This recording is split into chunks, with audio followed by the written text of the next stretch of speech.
पुंछ में 4 जवानों की शहादत के बाद वहां पर सिक्योरिटी व्यवस्था कड़ी कर दी गई है। सर्च ऑपरेशन चलाए जा रहे हैं। इंटरनेट सुविधाएं बंद कर दी गई हैं।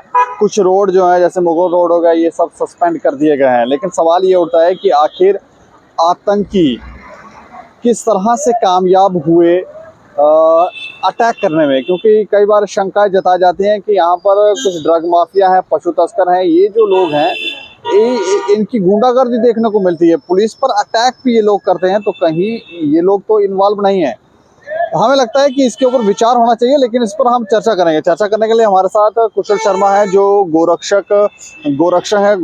ऑर्गेनाइजेशन के ये चेयरमैन है। अच्छा, मैं जानना चाह रहा हूँ कि जो पुंछ में आतंकवादियों ने हमारे जवानों पर अटैक किया, जिसमें हमारे 4 जवान शहीद हो गए, क्या लग रहा है किन लोगों की इन्वॉल्वमेंट की वजह से ये आतंकी कामयाब हुए?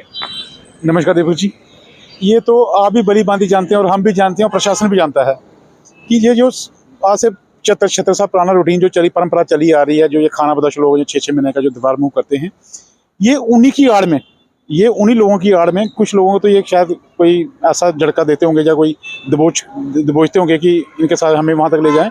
लेकिन मेरा तो स्पष्ट ये मानना है कि जो ये वुमाइन स्मगलर हैं, जो ड्रग्स माफिया हैं, जो ये आतंकवादी हैं, जो हथियार की जो इधर उधर चली जाती है, उन्हीं लोगों के बीच में कुछ लोग इन्वॉल्व हो जाते हैं जो अपने काम को अंजाम दे देते हैं। आपने जो ये पूछो, आपने सुना कि कैसे क्या हुआ, हमें जो सुनने में आया कि कुछ लोग ये मूव कर रहे थे अपने ये भेड़ बकरियों के साथ, उन्हीं के बीच में से कुछ लोग इन्वॉल्व थे जिन्होंने ये आर्मी को कराना हरकत की है और प्रशासन को हिला दिया हुआ है। लेकिन मेरा ये मानना है कि प्रशासन, हमारी जो एजेंसियां हैं जैसे पुलिस है या CID या आर्मी, कोई भी एजेंसी हमारी जो है, इनसे कहीं ना कहीं चूक हो रही है।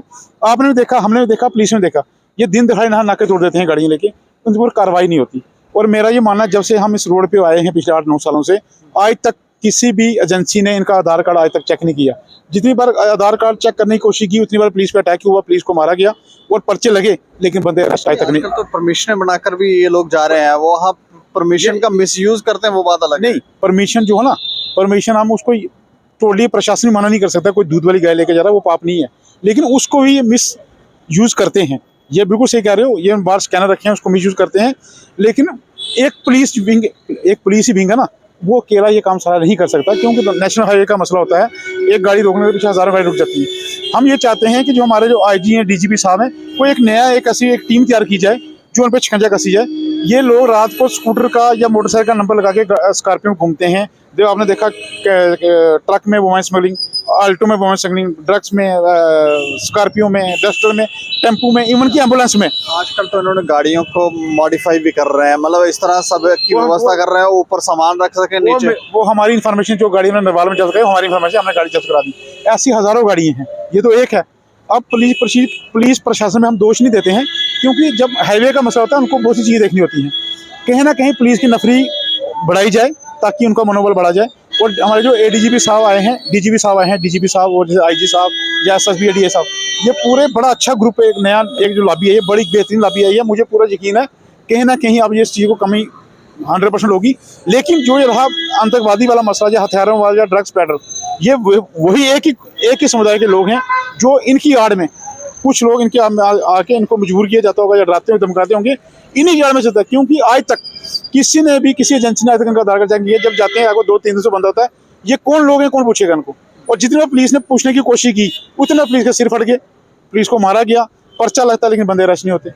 तो ये चीजें खत्म करने के लिए प्रशासन को जागना पड़ेगा। जो हमारी एजेंसियां चूक हो जाती है, उस चूक को खत्म करना पड़ेगा। मतलब आपको क्या सुनने में मिला, वहाँ पे किसी ने कोई जानकारी दी कि ये लोग? हमारे सर बेसिक वही गए हैं, पीछे लोग हमारे पूछे दाद करिए, नहीं कहा कि वो लोग उसी के आड़ में थे, लोग उन्हीं के आड़ में से बीच में मवेशी लेकर जा रहे थे, उसी के बीच में से। नहीं, हम ये नहीं कहते जो मवेशी लेकर वो ये कर रहे हैं, उनको मजबूर किया होगा उनके साथ चलने में। कहीं ना कहीं हर एक लोग ऐसे नहीं होते। मवेशी वाले बंदे बड़े अच्छे लोग भी हैं, कोई ना वो माइंस नहीं करते हैं, ना वो ड्रग्स में करते हैं। कुछ आतंकवादी उनकी आड़ में वहाँ पे आ गया, 2-4 थप्पड़ उनको मारे होंगे, ड्रा धमका के वैसे कीम किया। और आप हमारा जो जम्मू श्रीनगर हाईवे देख लीजिए, मुगल रोड पुंछ हाईवे देख लीजिए, जितने वो माइंस स्मगलर हैं, ये इन्हीं का काम है। ड्रग्स को लाना, हथियारों को लाना या आतंकवादी को इधर से उधर ले जाना, उन्हीं का काम है। देखो अपना ट्रक कितने पकड़ेंगे, कौन है लोग? वो यही लोग हैं। तो मैं आपके माध्यम से गवर्नमेंट को ये कहना चाहता हूँ, गवर्नर साहब को कहना चाहता हूँ, DGP साहब को कहना चाहता हूँ, ये वही लोग हैं सर, मैं गारंटी से कहता हूँ, जो ये लोग आते हैं कहाँ से आके इकट्ठे होकर यहाँ इस रोड से निकलते हैं, पुलिस का मनोबल कम है, पुलिस का मनोबल बढ़ाया जाए, उनकी जो नफरी है उसको बढ़ाया जाए, ताकि उनके आधार कार्ड चेक कीजिए कौन लोग कहाँ से आए हैं। और आए को तो 2 महीने से हम भी रोड पे नहीं गए, हमें भी डर लगता है, सर्दियों के दिन है, रात को कहीं अंदर से कोई हथियार यूज ना कर लें। तो इस चीज़ को ठीक करने के लिए प्रशासन को जागना पड़ेगा, जितनी भी एजेंसियाँ हैं उनको भी नींद से जागना पड़ेगा, ताकि इनका जो ये रवैया है आतंकवादी वाला, इसको जड़ से खत्म किया जाए। चलिए, शुक्रिया हमसे बात। धन्यवाद। तो ये तो हमें लगता है कि हम भी ये कहते हैं कि कहीं ना कहीं जांच होनी चाहिए। और कई बार हमने प्रश्न उठाया कि जब भी इन पशु तस्करों पर शिकंजा करने की कसने की कोशिश की जाती है, तो तब ये पुलिस के कर्मियों पर अटैक कर देते हैं, लाठियों से हमला कर देते हैं। इनकी गुंडागर्दी इतनी ज़्यादा है कि जहाँ जहाँ इनके स्पॉट हैं वहाँ पर भी अगर इन्हें इनके किसी व्यक्ति को पकड़ने के लिए जाए, किसी तस्कर को पकड़ने के लिए जाए, तो वहाँ पर भी अटैक होते हैं। तो कहीं ना कहीं चिंता का विषय भी है और प्रश्न भी है कि आखिर ये लोग जो हैं इनको इन पर कैसे नकेल कसी जाएगी। अगर पुंछ में आतंकी हमला हुआ है तो फिर क्या इन लोगों की आड़ में हुआ है, इन लोगों का इस्तेमाल करके हुआ है, कैसे हुआ है? हमें लगता है कि जैसे कह रहे हैं कि जांच होनी चाहिए और कुछ इस तरह की व्यवस्था होनी चाहिए ताकि इन लोगों से भी पूछताछ की जाए। इस खबर के ऊपर आप प्रतिक्रिया रखें और देखते रहें दैनिक सवेरा समाचार। मुझे और मेरे सहयोगी राजीव गुप्ता को दें इजाजत। नमस्कार।